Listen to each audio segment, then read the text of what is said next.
আল্লাহ দেশনেত্রী বেগম খালেদা জিয়া আল্লাহ সম্ভ্রান্ত একজন মা, আল্লাহ দেশনেত্রীকে আল্লাহ তুমি পুরাপুরি সুস্থতা দান করে দাও। ভাইজান, বাংলাদেশের জন্যে আপসের নেত্রী অসুস্থ অবস্থায় আছে, আমরা সবাই একটু প্রাণ খুলে তার জন্য দোয়া করি, আল্লাহ তাকে পুরাপুরি সুস্থতা দান করো, সকলে বলে আমিন। গাড়ি জঙ্গলের মধ্যে থুয়ে আলুর বাগুড়ির মধ্যে কম্বল পড়ে ঘুম পাড়ছি। কি মনে করছেন প্রসব বেদনার মতন কষ্ট আমাকে হয়নি? আমি ঘুমাইছি, তার পাশে এক বিএমপির ভাই, হুজুর কি খবর, ঠান্ডা লাগতেছে, তাহলে কম্বল দেই। কি মহব্বত, ওর এক কম্বল আমাকে দিল, দুই ভাই গলা ধরে ঘুম পাড়ি। রে কি দিন গেছে আমাকে রে। ওই মায়ের প্রসব ব্যথার মতন আমরা কষ্ট পেয়েছি, কিন্তু 24 সালের 5ই আগস্ট মা যেমন সন্তানকে কোলে পাইয়া সব ব্যথা ভুলে যায়, আমরা সব কষ্ট ভুলে গিয়া আগামীতে আমরা বাংলাদেশকে আল্লাহর কোরআনের বাংলাদেশ, শহীদ জিয়ার বাংলাদেশ গড়ে তুলতে চাই। কথা কন না কেন? শহীদ জিয়ার বাংলাদেশ দেখছেন আপনারা? আমি দেখছি রে ভাই। শহীদ জিয়া যখন বাংলাদেশের প্রেসিডেন্ট ছিল, নিজে হেঁটে হেঁটে সেই 7 মাথা থেকে মহাস্থান পর্যন্ত গেছে। যাওয়ার সময় গোকুলে একটা মসজিদ, আসরের নামাজের সময় উনি জুতা খুললেন, মসজিদে গিয়ে নামাজের নিয়ত করলেন। সাথীরা চিন্তা করলো অজু করলো কখন? অজু সবসময় থাকে। সেই মানুষ ছিল জিয়াউর রহমান। দুনিয়া থেকে বিদায় নেওয়ার সময় তার সব তন্ন তন্ন করে দেখা গেল ভাঙ্গা সুটকেসের মধ্যে যায় নামাজ আর আল্লাহর কোরআন। সুবহানাল্লাহ কন্যা কেন? আমরা সেই বাংলাদেশ আবার চাই, যে কোরআনের ওয়াজ শুনবো, শুধু ওয়াজ শুনবো না, বাস্তব বাংলার জমিন আমরা আল্লাহর কোরআনকে দেখতে চাই। কারা কারা রাজি? 2 হাত তুলে আমার আল্লাহকে দেখান। আল্লাহ আমাদের সবার জন্য কবুল করেন। জোরে কান আমিন, জোরে বলে আল্লাহুম্মা আমিন। আমরা মিলেমিশে থাকতে চাই, আমাদের মধ্যে কোনো ভেদাভেদ নাই। অত সব ঈশ্বর ধৈর্য ধারণ করা লাগবে। অনেক সময় শয়তান এসে কান মন্ত্র দিবি, শয়তানের কান মন্ত্র না শুনে আমি বলবো আমার ভাই কথা বলছে কিনা, আমি কাছে গিয়ে যাচাই করে শুনবো। এভাবে মিলেমিশে আল্লাহ আমাদের সবাইকে থাকার তৌফিক দান করুক। 1 নম্বর হলো ঈমান, 2 নম্বর হলো আমিলুস সলিহা নেক আমল, 3 নম্বর অত সবিল হক, 4 নম্বর অত সবিস সবর। প্রত্যেকটা বিষয়ের আমি কিছু কিছু আলোচনা করেছি। আলোচনা মোতাবেক আল্লাহ বক্তা শ্রোতা সবাইকে আমল করার তৌফিক দান করুক, সকলে বলে আমিন। যেরকম হাসিনা ক্ষমতার চেয়ার পায়ে বলছিল 41 সালে হামাক নামাইকে, আল্লাহ 24 সালের 5ই আগস্ট এমন একটা ভূমিকম্প দিল, খালি নামলো না, ভারতে পলায়া গেল। ধরে কোন কথা ঠিক কি না? আচ্ছা, হাসিনা যখন পলা ছিল ওই ভিডিও আপনারা দেখছেন? দেখলেও মনে করেননি, আমি খুব গুরুত্ব দিয়ে দেখছি। সেখানে রেহানা মাটির দিকে তাকা তাকা হাঁটতেছে আর হাসিনা খালি চারিদিকে ভাবে তাকাচ্ছে এই করে। ওই সময় হাসিনা একটা মনে মনে গান গেছিল, কতজনকে কত কি দিলাম, যাবার কালে এক সামসারও দেখা না পাইলাম। বর্তমান সময় হাসিনার জন্য কেমন চলতেছে? কথা কয় না রে, কথা কন না কেন? হাসিনা লকারের মধ্যে সোনা হয়ে গেছিল 800 ভরির বেশি, এখন ইউনুস সেটা আবার বার করেছে। আজকে হাসিনা বলতেছে আমার লোকের হাত দেওয়ার সাহসকে দিল। ওরে বাবারে, তোমার বলে কিছুই নাই, তুই বলে কিছুই করনি, এতগুলো সোনা থেকে গেছে। তার মানে এই জন্যে সময় খুবই গুরুত্বপূর্ণ। এক সময় হাসিনার ছিল, এখন আর হাসিনার নাই, ইউনুস এসে বসলো, এখন আগামীতে আর একজন আসতেছে। জোরে কোন কথা বলেন ভাইজান? হ্যাঁ, আল্লাহ তাআলা সময়ের শপথ করে বললেন, ইন্নাল ইনসানা লাফি খুসর। ইন্না মানে নিশ্চয়, ইনসান মানে মানুষ, লাফি মানে ভিতরে, খুসরুন মানে ক্ষতি। একত্র অর্থ হলো নিশ্চয় মানুষগুলো ক্ষতির ভিতরে। আপনাদের কাছে আমার প্রশ্ন হলো, আল্লাহর যত সৃষ্টি আছে সমস্ত সৃষ্টির ভিতরে শ্রেষ্ঠ মহব্বতের সৃষ্টির নাম কি? যারা বলতেছেন না তারা মনে হয় জানেন না। তাহলে আমার সঙ্গে সবাই বলবেন, আদর করে মানুষ আল্লাহ বানায়া কেমনে দিবেন ক্ষতির মধ্যে ফেলিয়া। সর্বপ্রথম আল্লাহ নিজের হাতে যে মানুষটাকে তৈরি করছেন তার নাম কি? আল্লাহ কিন্তু নিজের হাতে কিছুই করেনি। নিজের হাতে আল্লাহ কিছু করেনি। আল্লাহকে হাকিম হইয়া হুকুম করে। যখন হাকিম হয়ে কি করে? হুকুম করে। আমরা ছোটবেলা একটা গান শুনছিলাম, গাবো? মাটির পুতুল বানায়া তুমি করিলা বেহোশ, তুমি যেমনি নাচাও তেমনি নাচে পুতুলের দাও দোষ।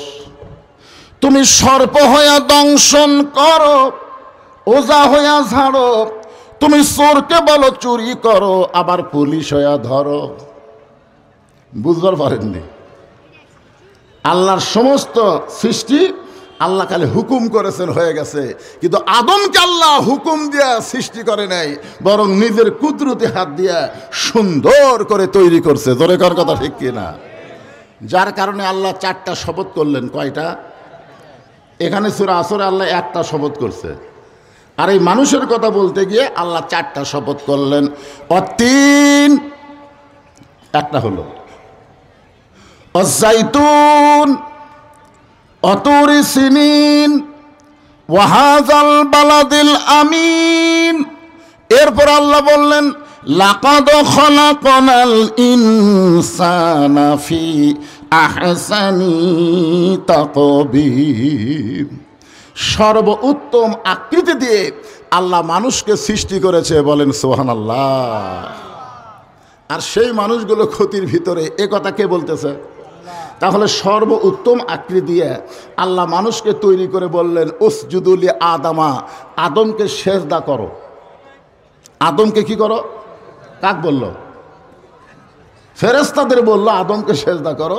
সব ফেরেশতা আদমরে সেজদা করছে, কিন্তু একজন করেনি। ওটা কিন্তু ফেরেশতা না, ওটা হলো ফেরেশতার মধ্যে বড় হচ্ছে। ওর নাম আগে ছিল আজাজিল, পরে হচ্ছে ইবলিস। আল্লাহ রাগ করে বললেন কে রে ইবলিস, এই সবাই সেজদা করলো, আদমকে তুই করলি না কেন? ইবলিস বলতেছে আমি হলাম আগুনের তৈরি, আদম হলো মাটির তৈরি। মানে একটু অহংকার করেছে। ইল্লা ইবলিসা আবা ওয়াস্তাকবার। আপনারা বলেন তো, ইবলিসের এই অহংকার আল্লাহর পছন্দ হলো? আল্লাহ কি বলল? বের হয়ে যা, আমার রহমতের মধ্যে, হেদায়েতের মধ্যে তোর আর কোনো জায়গা নেই, বের হয়ে যা। তো ইবলিস শয়তান বের হয়ে যাওয়ার সময় বলল আল্লাহ আমাকে যখন আপনি যাবার কইছেন যাওয়াই লাগবে, কিন্তু যাওয়ার আগে আপনার কাছে আমার একটা প্রশ্ন আছে। আল্লাহ বলে কি প্রশ্ন? ইবলিস বলতেছে আমার প্রশ্ন হলো আল্লাহ বড় না আদম বড়? আপনার বলেন তো, ইবলিস যে প্রশ্ন করলো এটা কি ঠিক করছে? এটা একটা সাইজ হলো। যেরকম একজন বাউল আবুল সরকার, যেরকম কি সরকার, আল্লাহর বলে আগামাতা নেই। মানে এর সাথে খারাপ ভাষা কইছে, আমি একটু ভদ্র করেই কইলাম। হ্যাঁ, এইগুলো প্রশ্ন, এইগুলো কথা হলো শয়তানের কথা। যেরকম কার কথা?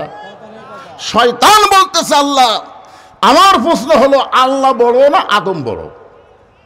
তা আল্লাহ বলে ইবলিস তোর কি মনে হয়? ইবলিস বলতেছে 6 লক্ষ বছর আপনাকে সেজদা করলাম, আর আদমকে খালি একটা সেজদা করলাম না। তাহলে একটা সেজদা না করার কারণে যদি আমি শয়তান হই, তাহলে 6 লক্ষ বছরের সেজদার খবর কি? 6 লক্ষ বছর সেজদা করছে কাকে? আরো জোরে কর না কেন, কাকে? আর একটা সেজদা করেনি কাকে? আদমকে। তো রাগ হবে না যে আপনার সৃষ্টি আদমকে আমি একটা সেজদা করিনি, আর 6 লক্ষ বছর স্রষ্টাকে সেজদা করলাম, তাহলে 6 লক্ষ বছরের সেজদার খবর কি? সঙ্গে সঙ্গে আল্লাহ বললেন ইবলিস শুনে নাও, আমি আল্লাহ আদমকে এত ভালোবাসি, আমার নিজের চাইতেও অনেক বেশি। একটা সেজদা না করার কারণে তোমার 6 লক্ষ বছরের সেজদা আমি বাতিল করে দিয়েছি। এইটা শোনার পরে যারা সুবহানাল্লাহ হলো না, আল্লাহ আদমকে বেশি ভালোবাসে না কম ভালোবাসে? তাহলে আদম সন্তানকে আল্লাহ ভালোবাসে কম না বেশি? এই বেশি ভালোবাসার কারণেই আল্লাহ বলতেছেন নিশ্চয় মানুষগুলো ক্ষতির ভিতরে, মানুষগুলো যেন ক্ষতির মধ্যে না পড়ে এই ব্যাপারে আল্লাহর প্রেসক্রিপশন আছে না নাই? দরকার আছে না নাই? হ্যাঁ, শোনেন এখন আল্লাহ বলতেছেন ইল্লাল্লাযীনা আমানু ওয়া আমিলুস সালিহাতি ওয়া তাওয়াসাউ বিল হাক্কি ওয়া তাওয়াসাউ বিস সবর। এখানে 4টা বিষয়। জোরে কোন কয়টা? এই 4টা বিষয় আলোচনা হবে। এরই ভিতরে ইনসানের মধ্যে নারী এবং পুরুষ আছে না নাই? যখন আছে না নাই? মানুষগুলো ক্ষতির ভিতরে, খালি মরদ মানুষ না মেয়ে মানুষও? হ্যাঁ। তবে প্রথম যে ক্ষতি হয়েছে আদমের, এই ক্ষতি কিন্তু মেয়ে মানুষের দ্বারাই হয়েছে। জোরে কোন কথা ঠিক কি না? মেয়ে মানুষের নাম কি? হাওয়া। আরো জোরে বলেন, নাম কি? হাওয়া। আজকেও বাংলাদেশে অধিকাংশ পুরুষ মানুষ মেয়েদের দ্বারাই ক্ষতিগ্রস্ত হচ্ছে। আমার মায়েরা হয়তো মনে মনে ভাবতেছে, আমাকে কি ওয়াজ করবি রে? প্রথম যেটা ধরলো, ও মায়েরা মন খারাপ করেন না, আপনাকে ফাতেমার ওয়াজ আছে মা, কোনো টেনশন নাই। এখন আসেন, 1 নম্বরের নাম হলো ইমান। যেখানে 1 নম্বরের নাম কি? বাংলাদেশের শতকরা কত ভাগ মুসলমান? আমার ভাইক বলতেছি, কত ভাগ হবে? আচ্ছা আমি 90% ধরি, ওপর যাওয়ার দরকার নাই। আচ্ছা বাংলাদেশের শতকরা 90% মুসলমান, তার মধ্যে কত ভাগ ইমানদার? কি? মুসলমানের সংখ্যা 100-র মধ্যে 90, কিন্তু ইমানদারের সংখ্যা কত? অনেক মুসলমান কিন্তু ইমান নাই। যেরকম আমাদের কাহালুতে একদল মুসলমান আছে, তারা বলে আমার দয়াল বাবার দরবারেতে কেউ ফিরে না খালি হাতে। আপনার বলেন তো, দয়াল বাবার দরবারেতে কেউ ফিরে না খালি হাতে, এইটা কোয়া তাওহীদ না শিরক?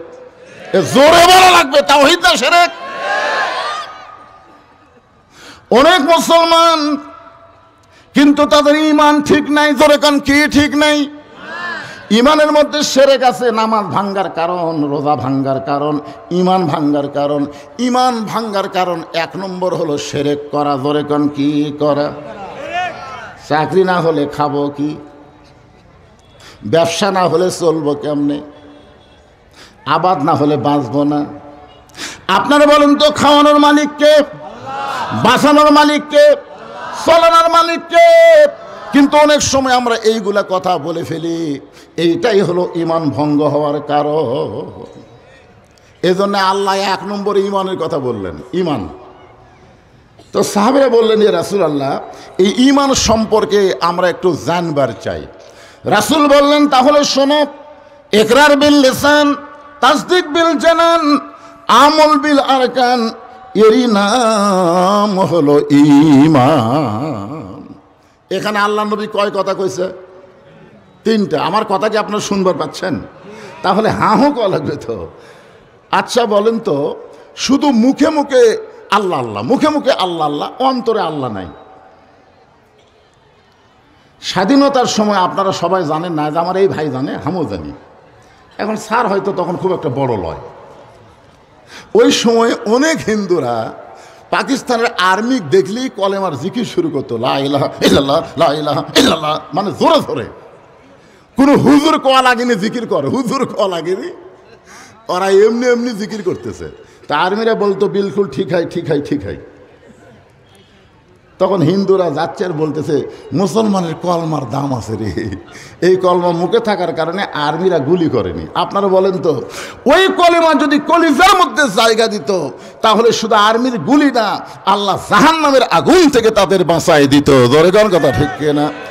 এই জন্যে বলা হয়েছে তাসদিক বিল জানান, কলিজার মধ্যে ঈমান। কলিজার মধ্যে যখন কোনো মুসলমানের ঈমান থাকবে, ওই মুসলমানের কাছে জীবনের চাইতে ঈমানের দাম বেশি হবে।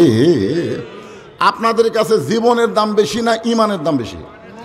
বুঝা শোনা কর, জীবন বাঁচান ফরজ না ঈমান বাঁচান ফরজ? আমি যখন হাসিনার সময় ওয়াজ করতাম, বিশেষ করে আদমদিঘি উপজেলার মধ্যে যখন আসতাম, আমার বউ জিজ্ঞেস করতো, আমার কিন্তু এই আদমদিঘি দুপচাঁচের মধ্যে বিয়ের বাড়ি। তা আমাকে আমার বউ বলতে, আজকে কোথায় যাবেন? বলে আদমদিঘি। দেখে শোনা ওয়াজ করবেন, দেখে শোনা ওয়াজ করবেন। আমি বললাম, কি দেখবো? বলে দেখবেন পুলিশের গাড়ি আছে কিনা, র্যাবের গাড়ি আছে কিনা, আওয়ামী লীগের কোনো ক্যাডার আশেপাশে আছে কিনা। এগুলো যদি থাকে তাহলে তেল তেলা ওয়াজ করে বাড়িতে আসবেন, ধরা যেন না পড়েন। মানে আমার বউ আমাকে ধরা লিয়া খুবই টেনশন করতো, কারণ এ পর্যন্ত 9 বার ধরা খাচ্ছে। ধরে এখন কয়বার? তো বুড়া বয়সে আবার যদি ধরা খায়, এই জন্য খুবই বলতো ধরা যান না পড়েন। আমি আমার বউয়ের কপালে একটা চুমা দিলাম, বউ বলতেছে আমার কথা শুনে খুশি হয়েছে না? বললাম না।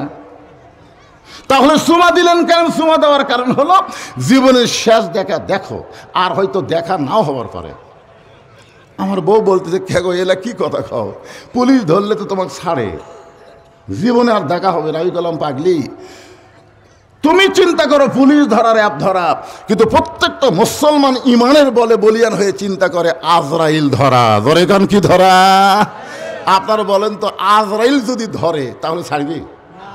এখানে যত মানুষ আমরা আছি, আমরা আজরাইল ধরার চিন্তা কি একবার করছেন? একটা মানুষ বলেন তো, যারা দাঁড়িয়ে আছেন তারা, অথবা যারা বসে আছেন, এখান থেকে বাড়ি যাবার পারবেন এরকম একটা গ্যারান্টি দেওয়া মানুষ খাড়া হন তো দেখি। তাহলে বাড়ি যাওয়ার গ্যারান্টি যদি না থাকে, এত মশান মারতেছেন কেন? আমাকে চিনিস? আমি কোন দল করি তুই জানিস? একমাত্র যারা আল্লাহর দল করে। জোরে কেন কার দল করে? কথা কয় না রে ভাই। মুসলমান মাত্র দল করা লাগবে কার? আরো জোরে শোনেন, মসজিদের মধ্যে গেলে সব দলের মুসলমান এক কাতার হয়, হয় কি হয় না? এ কথা কেন হয় কি হয় না? আওয়ামী লীগ 4 আঙ্গুল কাতার থেকে সামনে গেছে, বিএনপি টান দিচ্ছে। কে রে তুই লাইন ছিড়িস না? কে টান মারলো? ওদিকে আওয়ামী লীগ না তাকায়, নিচের দিকে তাকায়, বলে আমি খেয়াল করিনি ভাই। এখন দেখা যাচ্ছে 14 দল 20 দল ভাঙ্গিয়া সবাই এক কাতার। জোরে কোন কয় কাতার? ফেরেশতারা বলতেছে আল্লাহ তোমার মসজিদের বাইরে যখন থাকে তখন 14 দল 20 দল হয়, কিন্তু মসজিদের মধ্যে ঢুকলি সবাই এক কাতার করে। কারণ কি? আল্লাহ বলে যখন তারা ভিতরে ঢুকবে তখন কোনো দলাদলি থাকবে না, সব মুসলমান এক হওয়া লাগবে। জোরে কোন কথা ঠিক কি না?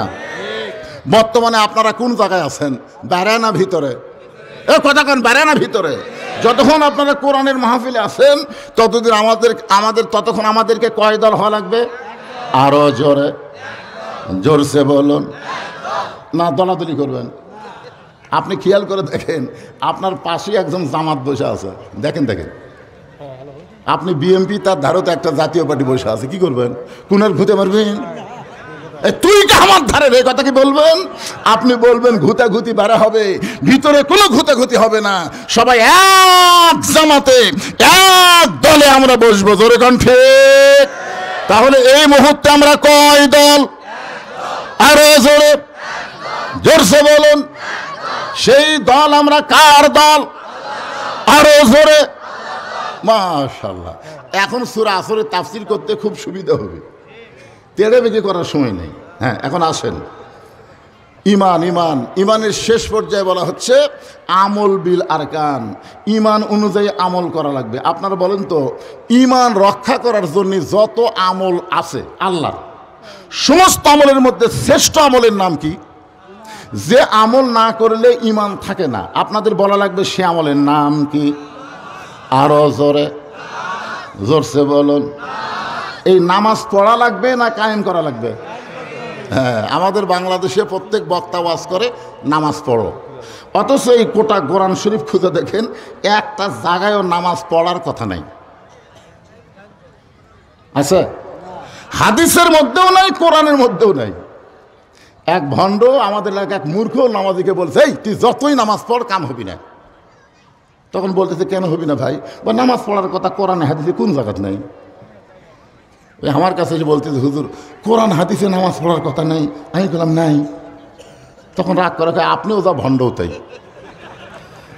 আমি বললাম পাগল, কোরআনের 82 জায়গায় আল্লাহ বলেছেন আকিমুস সালাত, নামাজ কায়েম করো। নামাজ যদি আপনারা কায়েম করতে চান তাহলে বর্তমান পরিবেশে সম্ভব না, নামাজ কায়েমের একটা পরিবেশ লাগবে। ধরে কোন কথা ঠিক কি না? আপনারা বলেন তো, আল্লাহ নবীর নামাজ কখন পাশে না? মেরাজ কোন কোন কোন সনে হবে সেটা তো কওয়া লাগবে। নবুয়তের 10ম বৎসরে, নবুয়তের 10ম বৎসরে নবীর মেরাজ হয়েছে। নবী 5 ওয়াক্ত নামাজ নিয়ে দুনিয়াতে আসার 3 বছর মক্কায় ছিলেন। নবী 5 ওয়াক্ত নামাজ পাওয়ার পরে কয় বছর মক্কায় ছিলেন? 3 বছর মক্কায় ছিলেন। প্রত্যেকবারই নবী বলতো আল্লাহ আপনি যত জায়গায় নামাজের কথা বলেন, আকিমুস সালাত নামাজ কায়েমের কথা বলেন, কিন্তু আমি তো নামাজ কায়েম করার কোনো পরিবেশ পাচ্ছি না। কারণ নামাজ কায়েম করতে গেলে মুয়াজ্জিন আযান দেওয়া লাগবে, আবার তারপরে জামাতের সঙ্গে নামাজ পড়া লাগবে, জোরে সোরে আকামত দেওয়া লাগবে। এইরকম একটা পরিবেশ তো আমি পাচ্ছি না আল্লাহ, তাহলে নামাজ কায়েম করব কেমনে? তখন আল্লাহ বলেন, হাবিব, নামাজ কায়েমের একটা পরিবেশ করতে গেলে আপনি খালি ইমাম হলে চলবে না, আপনাকে নেতাও হওয়া লাগবে। আজকে বাংলাদেশের আলেমগুলো হলো মসজিদের ইমাম, আর সমাজের ইমাম তো আলেমেরা হওয়ার পারতেছে না। ধরে কোন কথা ঠিক কিনা? এই জন্যে যতই ওয়াজ করেন, 42 বছর আমার ওয়াজের বয়স হলো 42 বছর। 42 বছর ওয়াজ দিয়া যেই রাত্রে যেখানে ওয়াজ হয় ওই রাত্রে ফজরের মুসল্লি কমা যায়।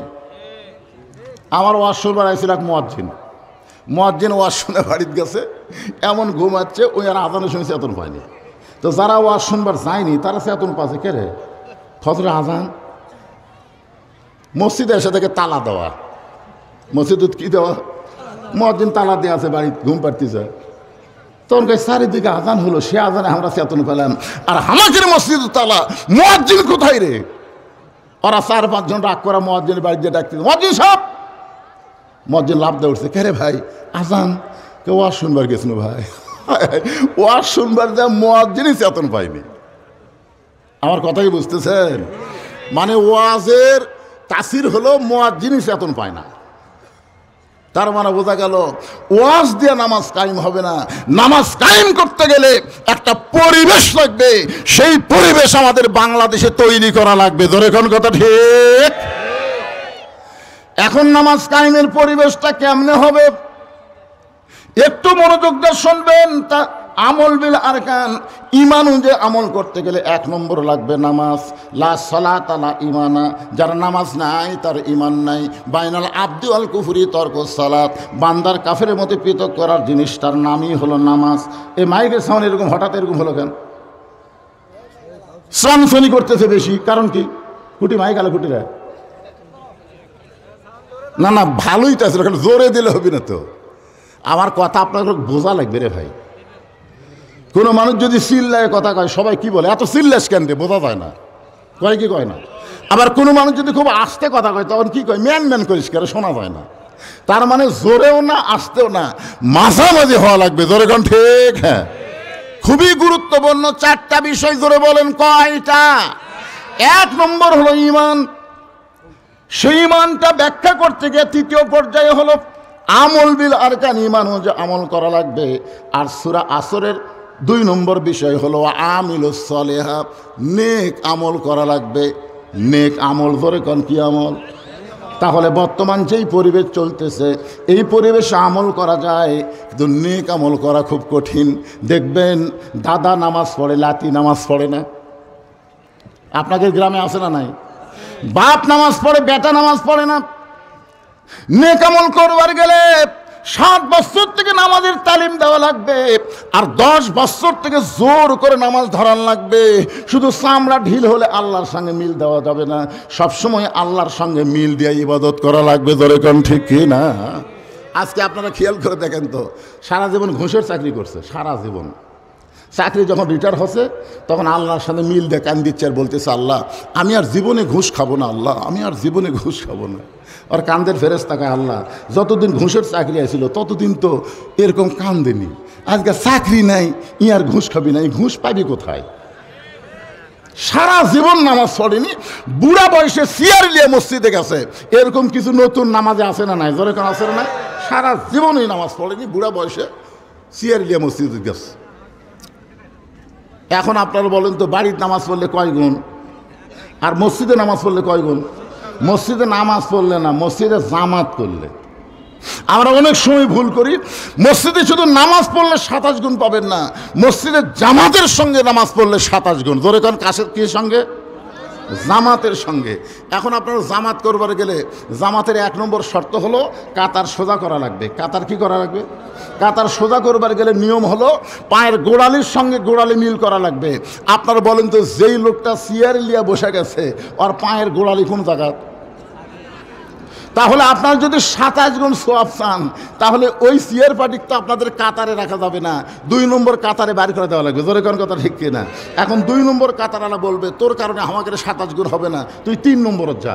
3 নম্বর কাতার বলবে ভাই তোর কারণে আমরা 27 গুণ ছাড়বার পারবো না, তুই 4 নম্বরে যা। ওই যাতে যাতে বারান্দার যাবে, মসজিদের মধ্যে কোনো সিয়ারের জায়গা হবে না। জোরে কোন কথা কন না কি? 27 গুণের সওয়াবের দরকার আছে না নাই? এই লোকটা যদি যৌবন কাল থেকে নামাজ পড়তো, তাহলে বুড়া বয়সে ওর বল বিয়ারিং কোনোদিন জাম হতো না। যেই মেশিনটা চালায় না, হঠাৎ চলাবার যায়, দেখবেন স্টার্ট নেয় না। কারণ কি? কারণ অনেক দিন হলে তেল মোবিল ঠিক মতো দেয়নি, যার কারণে খালি ঘুরে হচ্ছে কিন্তু স্টার্ট হচ্ছে না। যেই লোকটা যৌবনকালে নামাজ পড়ে নাই, ওই বুড়াকালে নামাজ পড়বার গেলে ঠিক মতো রুকু সেজদা করবার পারবে না। এই যে নামাজ হলো সরকারি চাকরির মতন, সরকারি চাকরি করবার গেলে যেরকম একটা বয়সের দরকার হয়, নামাজ আদায় করবার গেলে একটা বয়সের দরকার আছে না? আপনার ছেলে তো 22 বছরের ভাই নামাজ পড়ে, তো বয়স হয়নি হুজুর, বয়স হয়নি। ছেলের বয়স 22, তারপরের বয়স হয়নি। দেন ছেড়ে থম, মেলার মধ্যে ঘুরতেছে, রাস্তায় ঘুরতেছে। আপনি বাবা হয়ে নামাজ পড়বেন, আপনার ছেলে নামাজ পড়বে না। আল্লাহ কোরআনে বলেছেন কু আনফুসাকুম ওয়া আহলিকুম নার, জাহান্নামের আগুন থেকে যদি বাঁচতে চাও, তুমি একলা বাঁচলে হবে না, তোমার আহাল পরিবার নিয়ে বাঁচা লাগবে। হুকুম কার? জোরে বলেন। এখন আহাল পরিবার নিয়ে যদি আমরা জাহান্নামের আগুন থেকে বাঁচতে চাই, তাহলে বর্তমান যেই পরিবেশ বাংলাদেশে চলতেছে, এই পরিবেশে সম্ভব না। ও আমিলুস সালেহা, আমরা নেক আমল করতে চাই কি চাই না?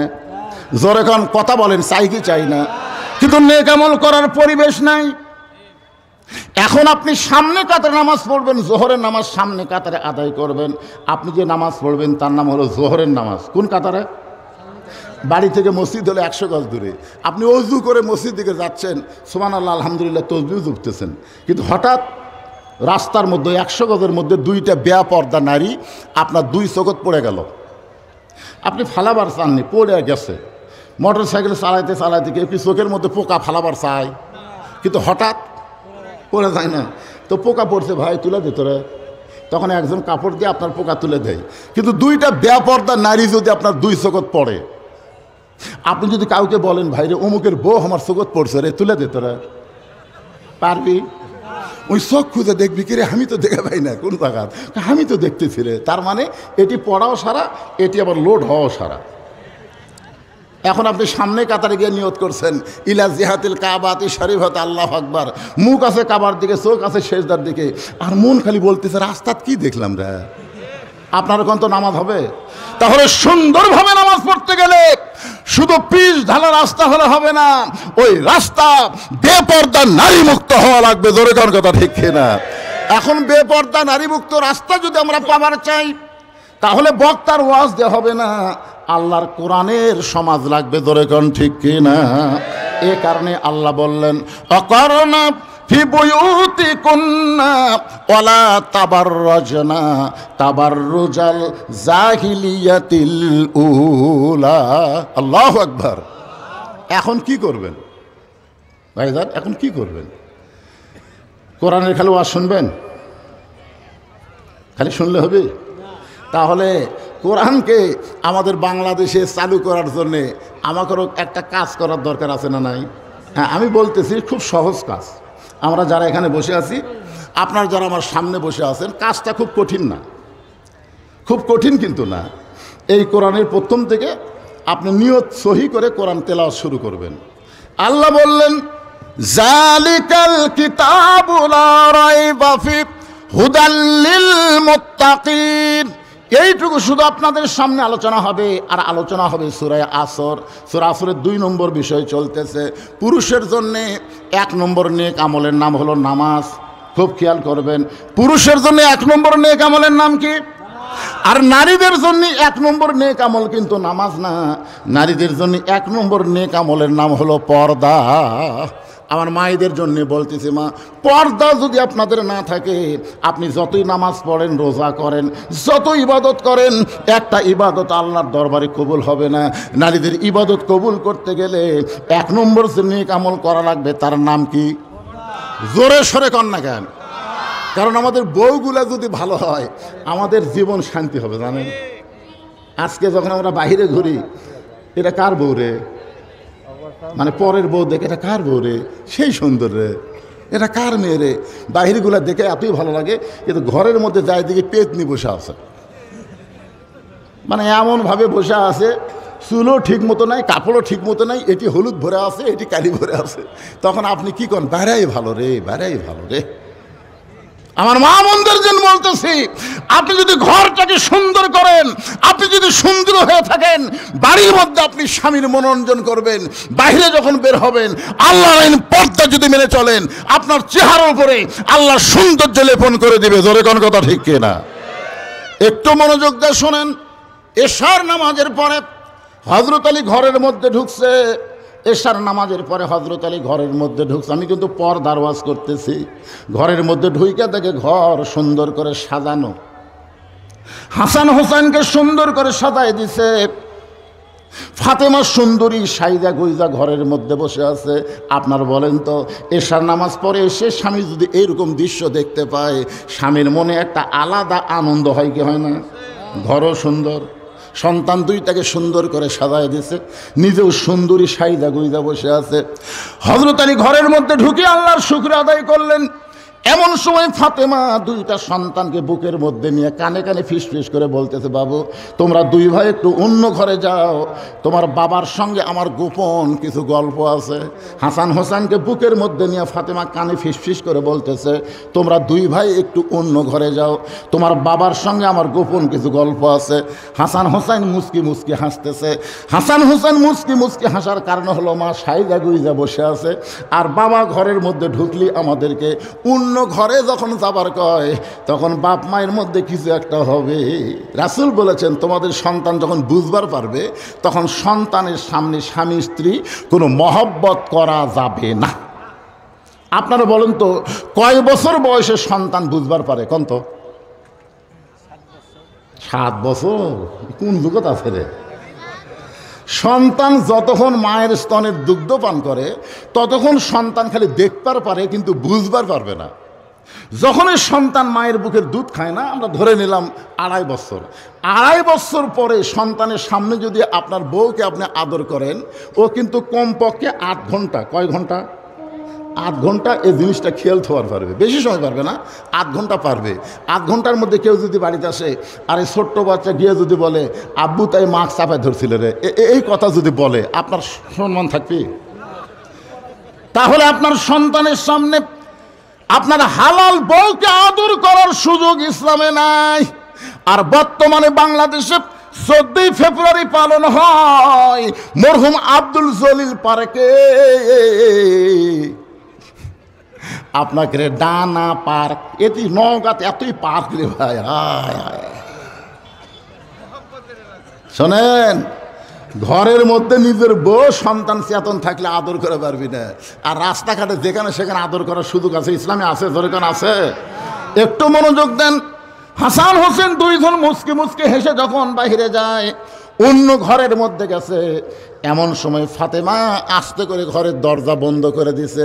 যেই ফাতেমা দরজা বন্ধ করে দেয়, এমন সময় হযরত আলী মাথার টুপি খুলিছে। এতক্ষণ মাথার কি আছিল, কিন্তু সেই দরজা বন্ধ করছে, সঙ্গে সঙ্গে মাথার টুপি খুলছে। কারণ সন্তানকে বের করে দিয়ে বউ যদি দরজা বন্ধ করে, ওই সময় টুপির সুন্নত আর চলবি না। সব সময় কি সব সুন্নত চলবি? আপনার বলেন তো, বদরের যুদ্ধে রাসূল কোন সুন্নত পালন করছে?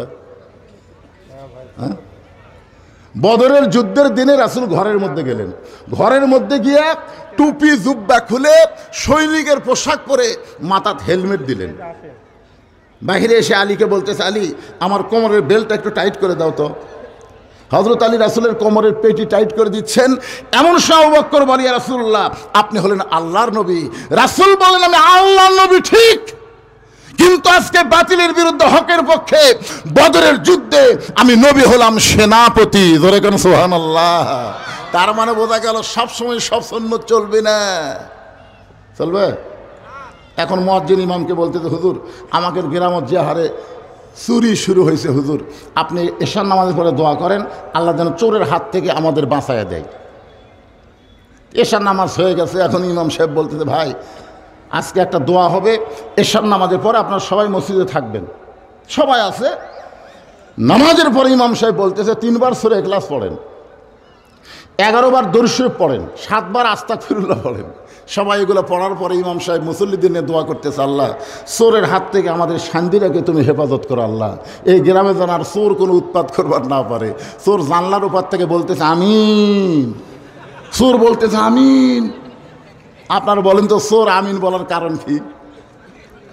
এই সময় আর এই ফাতিহা শরীফের সুন্নত চলবি না ভাই, এই সময় দোয়া করবেন, চোর মনে মনে খুশি হয়ে বলবে তোরা দোয়া করে ঘুমা যায় আর আমি ইচ্ছা মতো করি। কিন্তু এই সময় সুন্নত হলে ইমাম বলতে হবে মুসল্লি তোমরা সবাই আড়া হাত একটা করে লাঠি বানাও, যে রাস্তা দিয়ে চোর আসবে ওই রাস্তায় তোমরা গোপনে গোপনে থাকবে, তোরা আসার পরে গিরে গিরে সাইজ করবা। এই কথা যদি ইমাম মুসল্লিদের বলে, আপনারা বলেন তো চোর কি আমিন কবে? আমি গাড়ির থেকে কেবলই নামছি আমার গেটে, রাত 2-2:30 দিকে ড্রাইভার গ্যারেজে নিয়ে গেছে আমার গাড়ি। আমি এখন গেটের দিকে হাঁটতেছি, দেখি 4টা কুত্তে আমার গেটের কাছে আমের গাছ আছে, ওর তলে ঘুম পাড়তেছে। কিন্তু আমার এই কালো কাপড় দেখে এর কাছে কী বিগার উঠলো বুঝলেন, ওরা খাও খাও করে আমাকে ধরলো। আমি আয়াতুল কুরসি পড়ি কিন্তু কুত্তা সরে না, আমি দোয়া ইউনুস পড়ি কিন্তু কুত্তা লড়ে না। মনে হয় আমার জুব্বা এখন কামড়ে ধরবি। আমি তখন কোরআনের কুত্তা খেদানোর একটা আয়াত আছে, ইন্নাহুম ইয়াকিদুনা কায়দা ও আকিদু কায়দা, এই আয়াত যখন তেলাওয়াত করি এক কুত্তা আমার জুব্বাত কামড়ি মারলো। আমি কইলাম কেরি, বর্তমান সময়ে এই দোয়া দরুদে কুত্তে লড়তেছে না, এমন সময় আমার ইমান বলতে হুজুর আপনার কাছে লাঠি আছে? লাঠি যদি থাকতো একটা দোয়াও লাগতো না, এক কুত্তে বাড়ি মারলে বাকি 3টা এমনি দৌড় মারতে। ধরে কোন কথা ঠিক কিনা? বর্তমান সময়ে খালি দোয়া দরুদ হবে না, নবীর সুন্নত লাঠি রাখা লাগবে। ধরে কোন কথা কোন টাকা ভাইরে, সব সময় সব সুন্নত আমল করা যাবে না।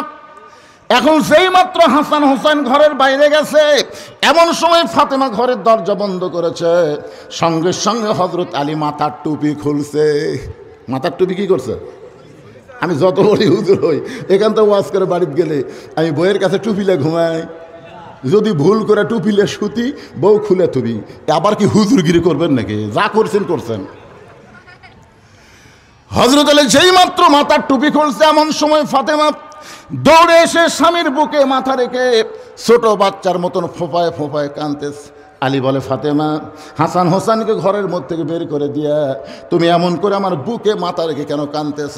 ফাতেমা বলতে, স্বামী গো, আর কোনোদিন ঘর সুন্দর করে সাজাবার পারবো না, আর কোনোদিন হাসান হোসেনকে সুন্দর করে সাজাই দিবার পারবো না, আর কোনোদিন সাইজা গুইজা আপনার সামনে নাবার পারবো না, কারণ আজকে গভীর রাত্রে ফাতেমার মৃত্যু হবে। যেই মাত্র কইছে আজকে গভীর রাত্রে ফাতেমার মৃত্যু হবে, গাছের গোড়া কাটলে গাছটা যেমন পড়ে যায়, হযরত আলী তেমনি পড়ে গেলেন ঘরের মাঝায়। ফাতেমা মুস্কি মুস্কি হাসতেছে, জোরে কান সুবহানাল্লাহ। মুস্কি মুস্কি হেসে স্বামীর মাথাখানা উরাতের উপরে নিয়ে কপালে একটা চুমা দে বলে, স্বামী গ, এমন করে আপনি কাঁদবেন না, কারণ আসলে যাইতে হবে। আপনারা বলেন তো এই কথা কি সত্যি? জাত সাকারাতুল মাউত হাক্কুন, সবচাইতে বড় সত্য হলো যারা আল্লাহ বিশ্বাস করে না ওই নাস্তিকেরাও মৃত্যুকে বিশ্বাস করে। জোরে কোন কথা ঠিক কথা কন না কেন ভাই জান? এই যে ফরাত মাজার, কি চুল আর কি দাড়ি রে, আবুল সরকারের পক্ষে লিখছে। ফরাত মাজারের নাম শোনেন না আপনারা? বাংলাদেশে বুদ্ধিজীবী, সুশীল বুদ্ধিজীবী, ই আবার আবুল সরকারের পক্ষে লিখছে যে আবুল সরকারকে জেলে রাখার হামাক রাখা একই কথা। আমরা বলবো এই 90% মুসলমানের দেশে আল্লাহ নবী নিয়ে যারা কটাক্ষ কথা বলবে তাদের কোনো আস্ত বাংলার জমিনে থাকবে না। জোরে কোন কথা ঠিক? কারা কারা রাজি? 2 হাত তুলে আমার আল্লাহকে দেখান। লিল্লাহে তাকবীর। কি ভাবতেছেন, কি ভাবতেছেন? আপনি যেই দলই করেন, কিন্তু আল্লাহ রাসূলের ব্যাপারে আমরা কয় দল? সবাই জবান খুলে বলেন, কয় দল? আল্লাহর আগামাতা নেই। আল্লাহ একই মুখে কয় কথা কয়, আর আবুল সরকার কাছে 4 কথা।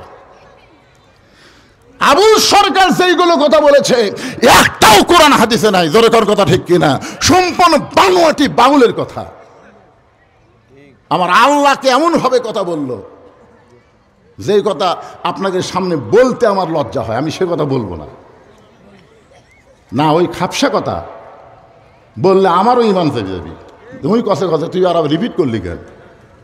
আমি শুধু এইটুকুই ভদ্র হয়ে বললাম, আগামাতা নেই, আল্লাহর আগামাতা নেই। কথা কন না কেন বারে?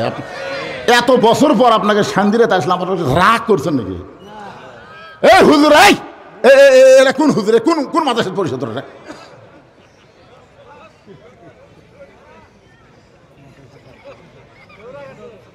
কে ডরাবি? ওরা ডরাবি?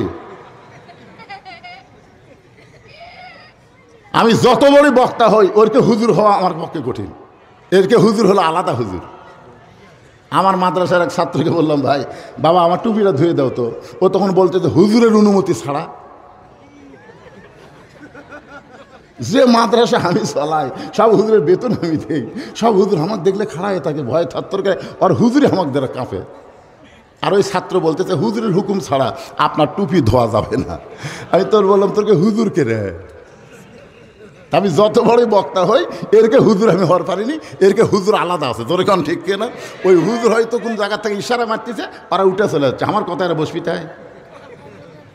এই যে মাঝখানে কিছু হুজুর দেখা যাচ্ছে, আপনার কি থাকবেন না যাবেন ভাবছেন? থাকবেন ইনশাল্লাহ, আপনাকেও ওয়াজ আছে।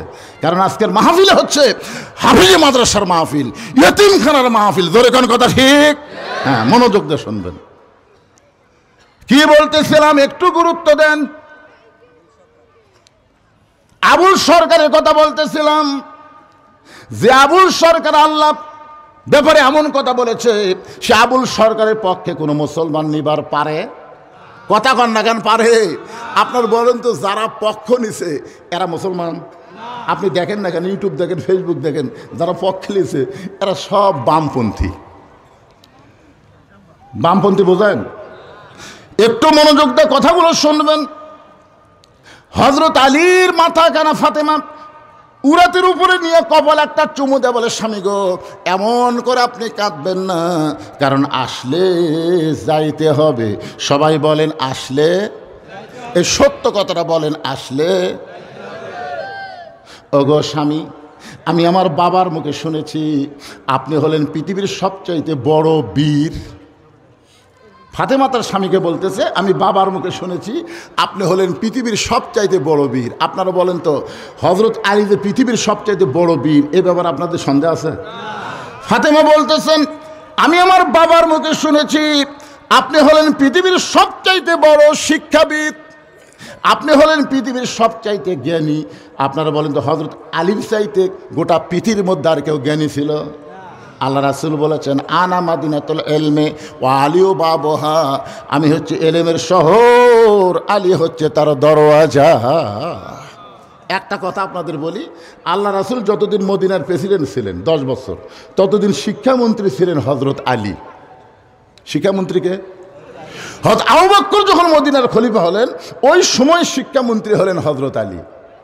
উমর যখন মদিনার খলিফা হলেন, ওই সময় শিক্ষামন্ত্রী হলেন হযরত আলী।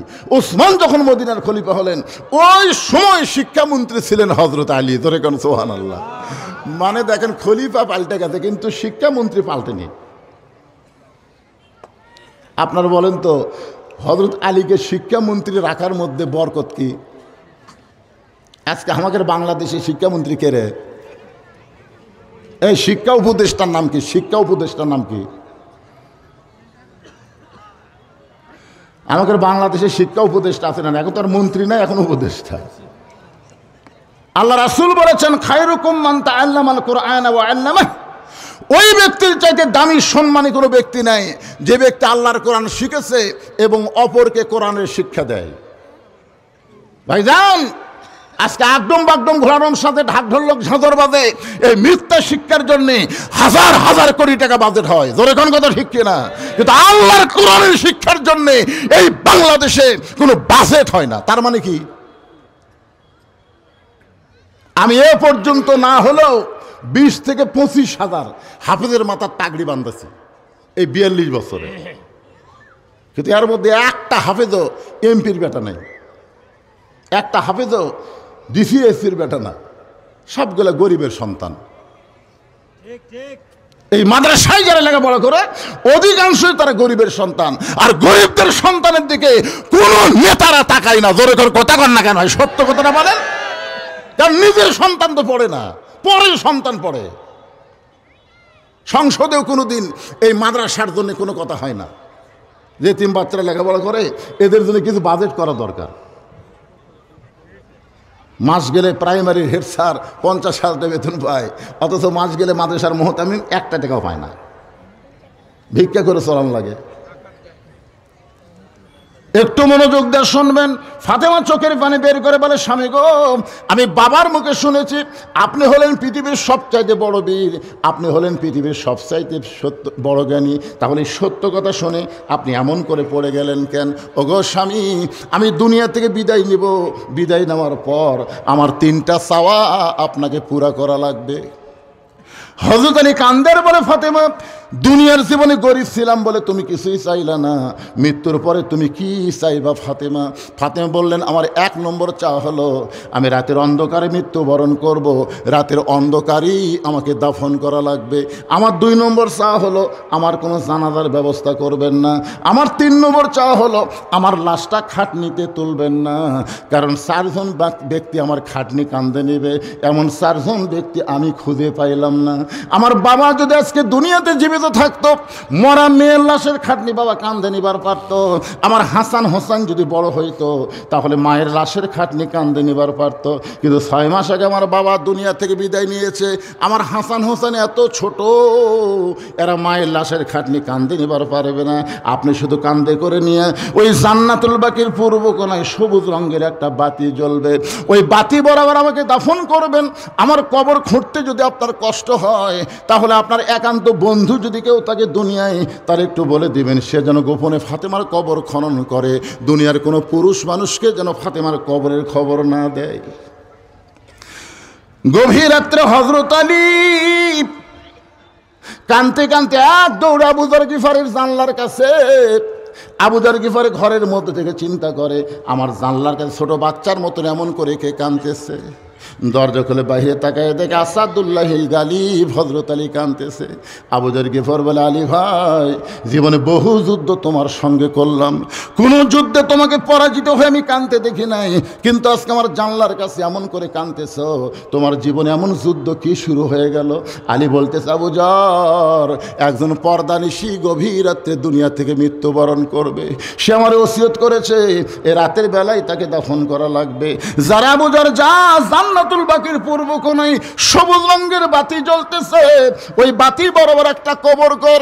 আবু যর গিফার বলে, আলী ভাই, সেই পদ্মানিশী কে গো? তার নাম কি আপনার মুখস্থ নাই?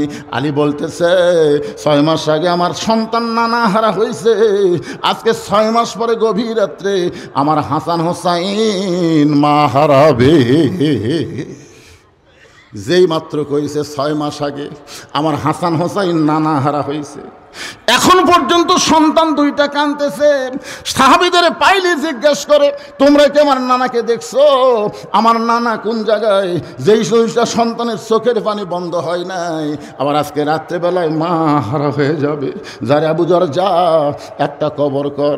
আবু যর গিফারে কোদাল নিয়ে জান্নাতুল বাকির পূর্ব কোণায় গিয়ে দেখে সবুজ রঙের একটা বাতি জ্বলতেছে, যেই বাতির কোনো তার নাই, যেই বাতির কোনো সুইচ নাই, বিনা তারে বিনা সুইচ আমার আল্লাহ তাআলা অটোমেটিক জ্বলায়া দিছে।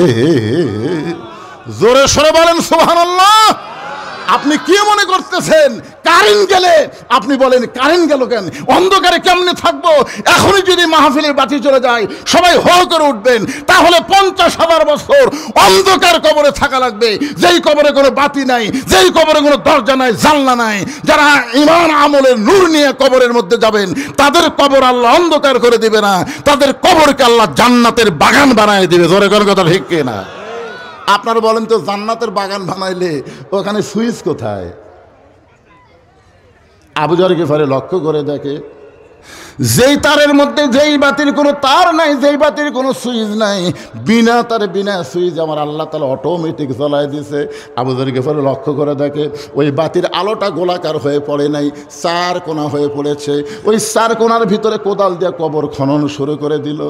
এক সময় আবু যর আবেগে, অনেক সময় মানুষের বিবেক থাকে না, আবেগে বলতে যে কবর তুই কি বলতে পারিস এই গভীর রাত্রে কেন কবর খুঁড়তেছি?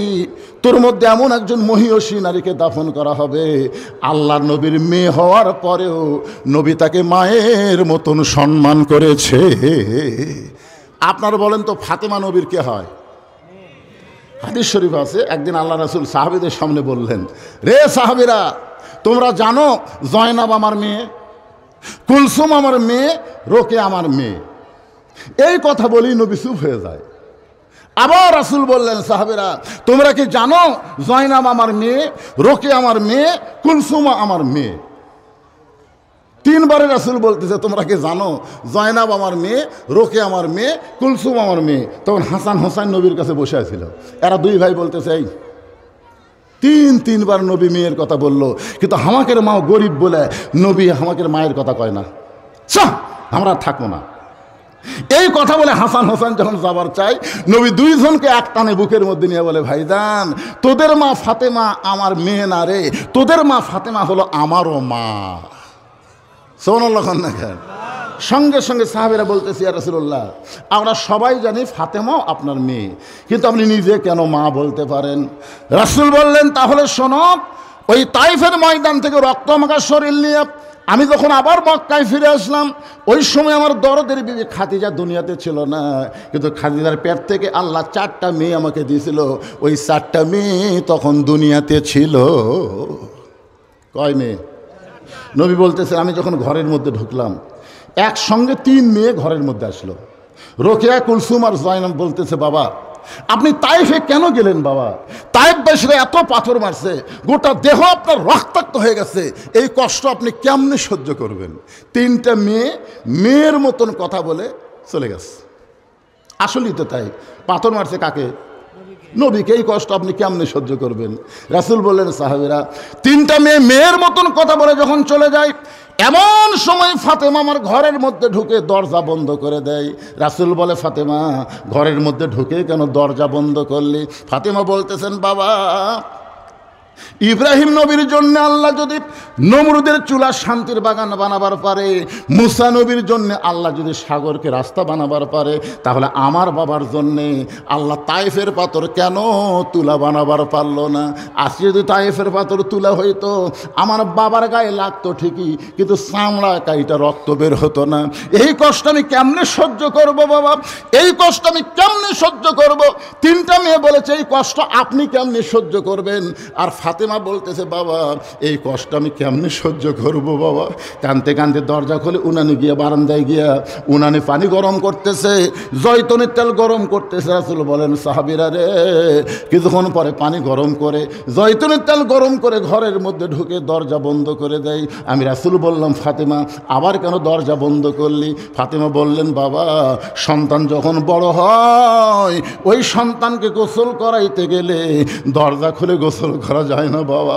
রাসূল বলেন, সাহাবীরা রে, ফাতেমা আমার দেহের জুব্বা খুলে যত জায়গায় তায়েফবাসী পাথর মারছে, ওই গরম পানির মধ্যে নরম কাপড় চুবড়ায়া চুবড়ায়া আমার গোটা দেহ পরিষ্কার করে ওই নরম আঙ্গুলের মধ্যে গরম জয়তুনের তেল নিয়ে আমার ক্ষতস্থানে যখন মালিশ করে দেয়, আমি নবী কখন যেন সন্তান হইয়া ফাতেমার উরাতকে বালিশ বানায় ঘুমায় গেছি। ওই ঘুমের মধ্যে আমি স্বপ্নে দেখতে পাই আমার মা আমিনা আমার শিওরের পাশে দাঁড়ায় কাঁদতেছে। এত বছর পরে আমিনাকে দেখে বললাম, মা আইসেন যখন আর যাবার দিব না। আমি স্বপ্নকে বাস্তব মনে করে আমিনার হাত ধরেছি, কিন্তু ওই সময় ফাতেমা আমার কপালে একটা চুমা খায়। আমি নবী দেখি ফাতেমার চোখের পানি আমার চোখের মধ্যে ঢুকে গেল। আমি বললাম, ফাতেমা তুই কেন কান্দিস কেন মা? ফাতেমা বলে, বাবা আমি কান্দি না, আপনি আমারে কাঁদাইতেছেন, আপনি স্বপ্নে আমার হাতটা মা বলে চাইপা ধরলেন, এখন পর্যন্ত আপনি আমার হাতটা ছাড়েন নাই। রাসূল বলে, ফাতেমা, স্বপ্নে যদি তোর হাত চাইপা ধরে মা বলে ডাক দে, তাহলে তুই শুধু আমার ফাতেমা না, তুই হইলি আমার মা আমিনা। লিল্লাহি তাকবীর। আবু যর গিফারি বলে, কবর তোর মধ্যে এমন একজন মহিষী নারীকে দাফন করা হবে যার স্বামী হলো আসাদুল্লাহিল গালিব। এই কথা বলার পরে আবার কোদাল দিয়ে কবর খনন শুরু করে দিছে। এক সময় বলতেছে, কবর রে, তুই কি জানিস রে কবর, তোর মধ্যে এমন একজন মাকে রাখা হবে যার 2টা সন্তান জান্নাতি যুবকদের সর্দার হবে। এ কবর, খবরদার বেয়াদবি করবি না। এই বলে আবার যখন কোদাল মারতে চায়, এমন সময় কবরের ভিতর থেকে একটা আওয়াজ আসতেছে। এ আওয়াজ কিন্তু ফাতেমার জন্যে না, এ আওয়াজ হলো আমাদের সকলের জন্যে। আপনার কি মনে করতেছেন আমাদের জন্য না? কবরের ভিতর থেকে আওয়াজ আসতেছে, আবু যর, কার মা, কার মেয়ে, কার বিবি, এইটা কবর দেখবে না। আমল যদি ভালো হয় কবর জান্নাতের বাগান হয়ে যাবে, আর আমল যদি খারাপ হয় কবর জাহান্নামের গর্ত হয়ে যাবে। এই কথা শোনার সঙ্গে সঙ্গে আবু যর গিফারি আর কোদাল মারতে পারে নাই। কোদাল ফাইলে যে মারছে দৌড়। নির্দিষ্ট সময়ে হযরত আলী নির্দিষ্ট সময়ে ফাতেমার দেহখানা কাঁধে করে নিয়ে ওই জান্নাতুল বাকির পূর্ব কোনায় আবু যর, আবু যর বলে ডাকতেছে, কিন্তু আবু যর তো নাই। আল্লাহ আবু যরকে খেদায় দিছে। আবু যর যে কবর খুঁড়েছে, ওই কবরের মধ্যে ফাতেমাকে দাফন করার পরে হযরত আলী বলতেছে, আল্লাহ, আমি আজকে সবচাইতে বড় বিপদের মধ্যে আছি। আল্লাহ, আমি ফাতেমাকে কবর দিয়ে যখন বাড়িতে যাব, হাসান হোসেন যখন ঘুম থেকে চেতন পাবে, এরা 2 ভাই মায়ের খোঁজ করবে। আমি তখন যদি বলি, মা, তোমাদের মা দুনিয়া থেকে বিদায় নিয়েছে, তখন হাসান হোসেন বলবে, বাবা, তাহলে আমাদের মাকে এখন কোথায় রাখছেন? আমি যদি বলি তোমাদের মাকে কবর দিয়েছি, তখন আমার 2টা সন্তান বলবে, মাকে কোথায় কবর দিলেন? আমরা 2 ভাইকে একটু দেখতে পাবো না। আমি যদি হাসান হোসেনকে ফাতেমার কবর দেখাতে আসি, তাহলে এরা 2 ভাই যদি কবরের কাছে কান্দে, তাহলে গভীর রাত্রে ফাতেমাকে দাফন করে কি হলো মদিনার মানুষ তো জানতে পারবে। হাসান হোসেন কাঁদতেছে, ওটাই হলো ফাতেমার কবর। কবর রে, আমি আজকে কিভাবে ফেরত যাই? ও ফাতেমার কবর, আমি আলী আজকে বড় বিপদে পড়েছি। এই কথা কয়েকবার বলার পরে হযরত আলী তাকায় দেখে সামনে কয়েকটা পুরাতন কবর দেখা যায়। এইমাত্র ফাতেমার কবর দিল, সেই নতুন কবর গেল কোন জায়গায়? গোটা জান্নাতুল বাকি দৌড়ের বলে ফাতেমার কবর। এখন এই ফাতেমার কবর দিলাম, সেই কবর গেল কোন জায়গায়? কে যেন গায়েব থেকে আওয়াজ দেয়, আলী, ফাতেমা পর্দানিশি। আমি আল্লাহ জহুরা ডিগ্রি দিয়া, জোরে বলেন কি ডিগ্রি? আরো জোরে বলেন কি ডিগ্রি? আমার মায়েদের জন্য অত্যন্ত গুরুত্বপূর্ণ কথা। আল্লাহর পক্ষ থেকে বলা হচ্ছে, আলী রে, আমি আমার ফাতেমাকে জহুরা ডিগ্রি দিয়ে তার কবরটাকে কিয়ামত পর্যন্ত আমি পর্দা করেছি। হযরত আলী ফজরের নামাজ পড়তে গেলেন, রাত্রে বিবিকে দাফন করে ফজরের নামাজ পড়তে গেলেন। মসজিদের মধ্যে যায় দেখে আবু যর নাই। আলীর মনের মধ্যে একটু রাগও হচ্ছে, তো কবর খুঁড়বার দিছি, আর তুই কবর খোঁড়া বাদ দিয়ে কোথায় গেছিস? ফজরের সময় আবু যর নাই, জোহরের সময় নাই, আসরের সময় নাই, 1 দিন নাই, 2 দিন নাই, 1 সপ্তাহ নাই, 1 মাস নাই। সমস্ত সাহাবীরা বলা বলি করলো, নবীর জলিল কদর সাহাবী আবু যর গেল কোথায়? আলী কিন্তু জানে, কিন্তু কাউকে বলতেছে না যে আমার বইয়ের কবর খুঁড়বার দিয়ে হেরে গেছে। 1 বছর যায়, 2 বছর যায়, সবাই চিন্তা করে আবু যর গিফারি গেল কোথায়? কয়েক বছর পরে মদিনায় আবু যর গিফারি, কয়েক বছর পর মদিনার বাচ্চারা পাগলের মতন দেখে, কেউ ঢাল মারে, কেউ তিরস্কার করে, পাগল পাগল। সবাই যখন পাগল পাগল বলে আবু যর গিফারিকে তিরস্কার করে, ঢাল মারে। এমন সময় হযরত আলী চিন্তা করে, এই পাগল কে রে? এক দৌড়ে সামনে গিয়ে তাকায় দেখে, ইয়ানজুরু বিনুরিল্লাহ, এই পাগল কেউ না, এই পাগল হলো আবু যর গিফারি।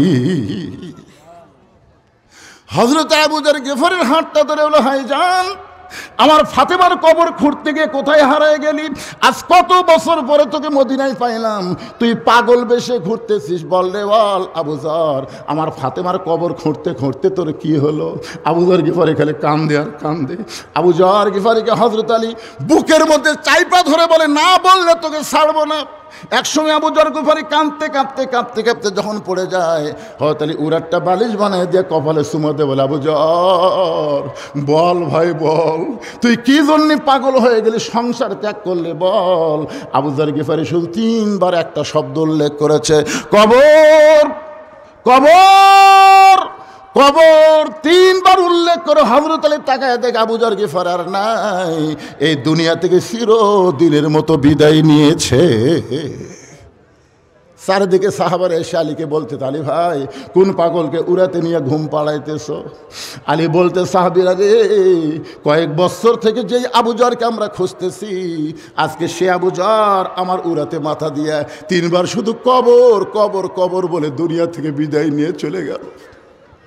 এই জন্যই গায়ক কেঁদে কেঁদে বলেছে, কিন্তু যেদিন ডাক পড়িবে কবর মাঝে যাইতে, জোগাড় কিছু করছো বন্ধু তার মাঝে বিছাইতে। আমি সূরা আসরের 4টা বিষয় আপনাদের সামনে আলোচনা করব, আপনাকে শুনবেন ভাই।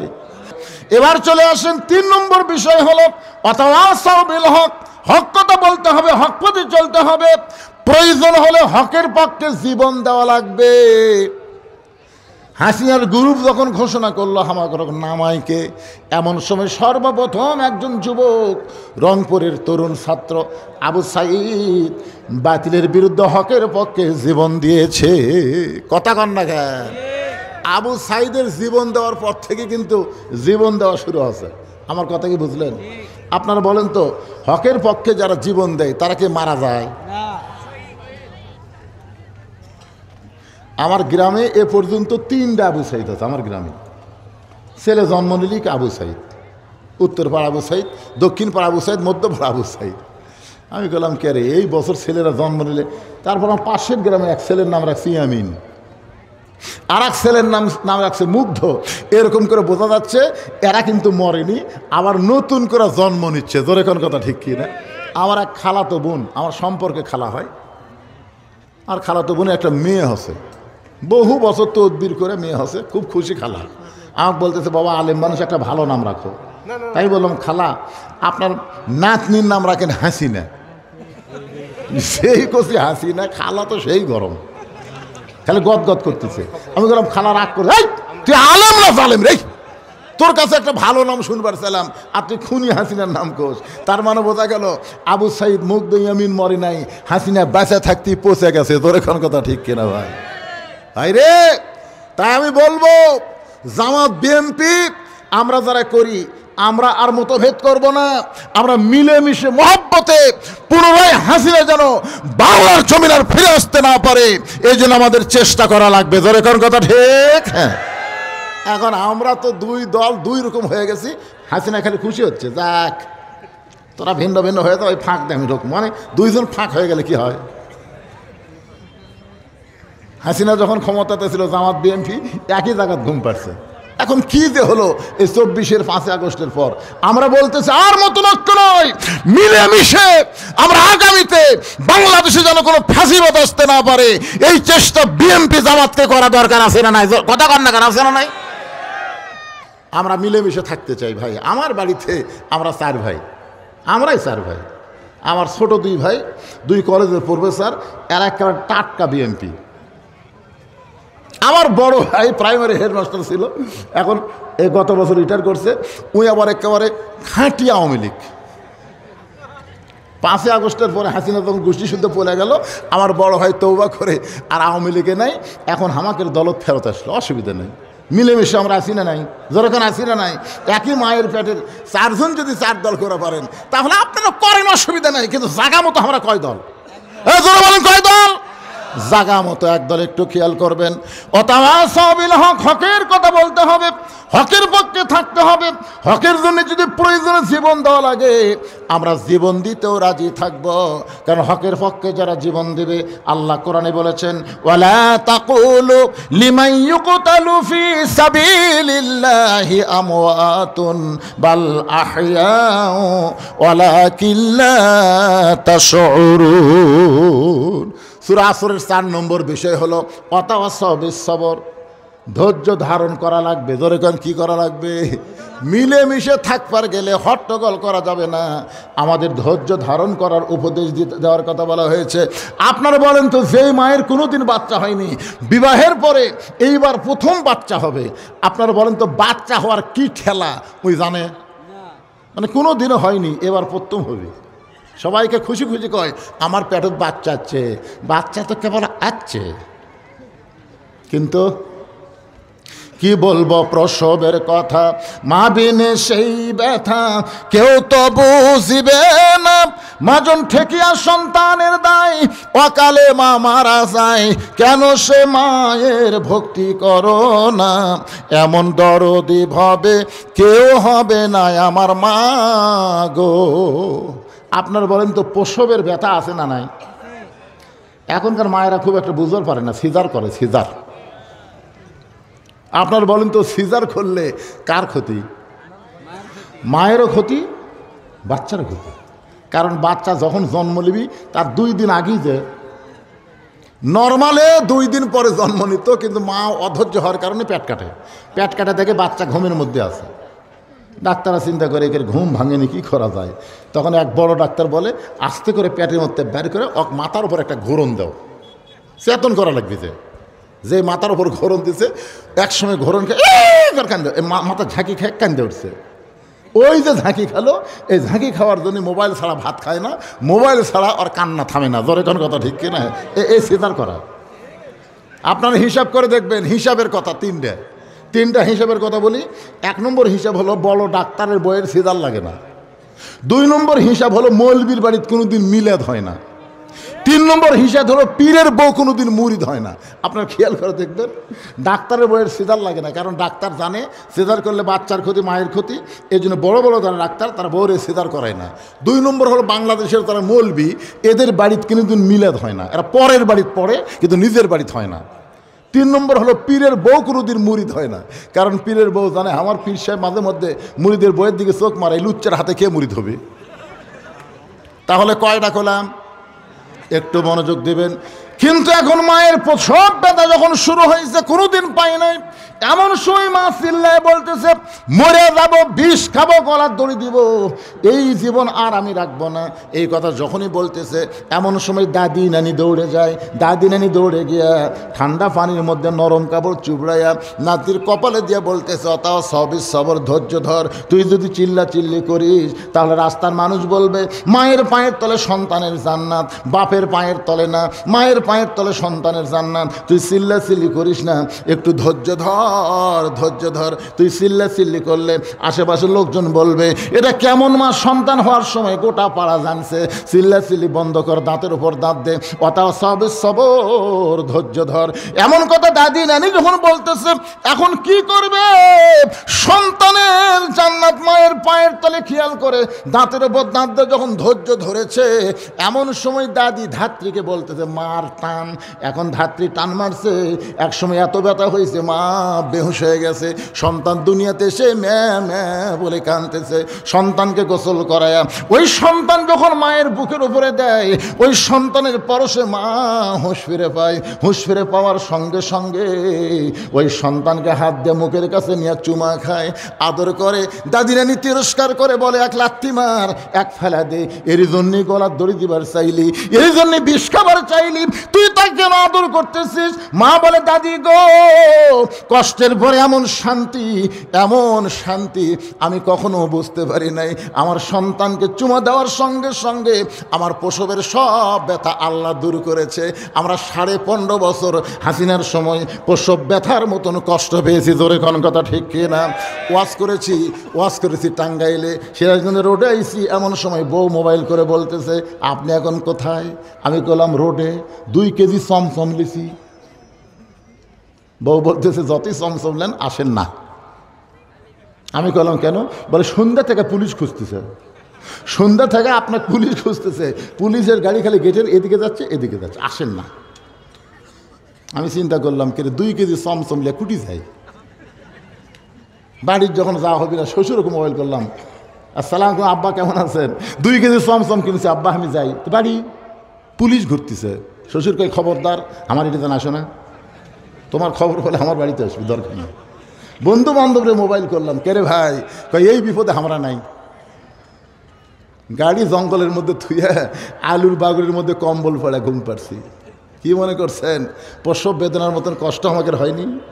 আমি ঘুমাইছি, তার পাশে এক বিএমপির ভাই, হুজুর কি খবর, ঠান্ডা লাগতেছে, তাহলে কম্বল দেই। কি মহব্বত, ওর এক কম্বল আমাকে দিল, দুই ভাই গলা ধরে ঘুম পাড়ি। রে কি দিন গেছে আমাকে রে।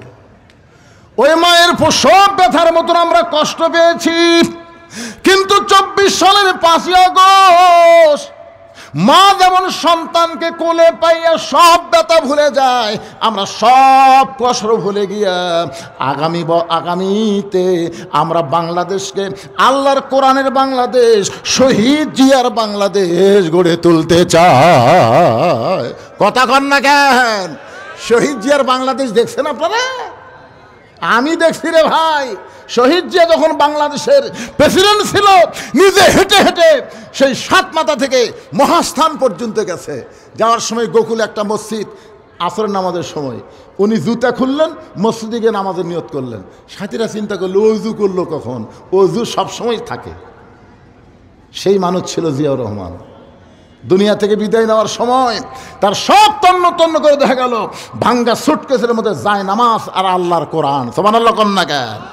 আমরা সেই বাংলাদেশ আবার চাই, যে কোরআনের ওয়াজ শুনবো, শুধু ওয়াজ শুনবো না, বাস্তব বাংলার জমিন আমরা আল্লাহর কোরআনকে দেখতে চাই। কারা কারা রাজি? দুই হাত তুলে আমার আল্লাহকে দেখান। আল্লাহ আমাদের সবার জন্য কবুল করেন। জোরে কান আমিন, জোরে বলে আল্লাহুম্মা আমিন। আমরা মিলেমিশে থাকতে চাই, আমাদের মধ্যে কোনো ভেদাভেদ নাই। অত সব ঈশ্বর ধৈর্য ধারণ করা লাগবে। অনেক সময় শয়তান এসে কান মন্ত্র দিবি, শয়তানের কান মন্ত্র না শুনে আমি বলবো আমার ভাই কথা বলছে কিনা, আমি কাছে গিয়ে যাচাই করে শুনবো। এভাবে মিলেমিশে আল্লাহ আমাদের সবাইকে থাকার তৌফিক দান করুক। 1 নম্বর হলো ইমান, 2 নম্বর হলো আমিলুস সলিহা নেক আমল, 3 নম্বর অত সবিল হক, 4 নম্বর অত সবিস সবর। প্রত্যেকটা বিষয়ের আমি কিছু কিছু আলোচনা করেছি। আলোচনা মোতাবেক আল্লাহ বক্তা শ্রোতা সবাইকে আমল করার তৌফিক দান করুক। সকলে বলে আমিন। আল্লাহ দেশনেত্রী বেগম খালেদা জিয়া, আল্লাহ সম্ভ্রান্ত একজন মা, আল্লাহ দেশনেত্রীকে আল্লাহ তুমি পুরাপুরি সুস্থতা দান করে দাও। ভাইজান, বাংলাদেশের জন্যে আপসের নেত্রী অসুস্থ অবস্থায় আছে, আমরা সবাই একটু প্রাণ খুলে তার জন্য দোয়া করি।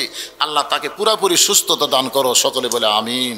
সুবহান রাব্বিকা রাব্বিল ইজ্জাতি আম্মা ইয়াসিফুন ওয়া সালামুন আলাল মুরসালিন ওয়াজাল আখিরাতি কালিমাতুন ইনদাল মাউত। সকলে পড়েন লা ইলাহা ইল্লাল্লাহু মুহাম্মাদুর রাসূলুল্লাহ সাল্লাল্লাহু আলাইহি সাল্লাম।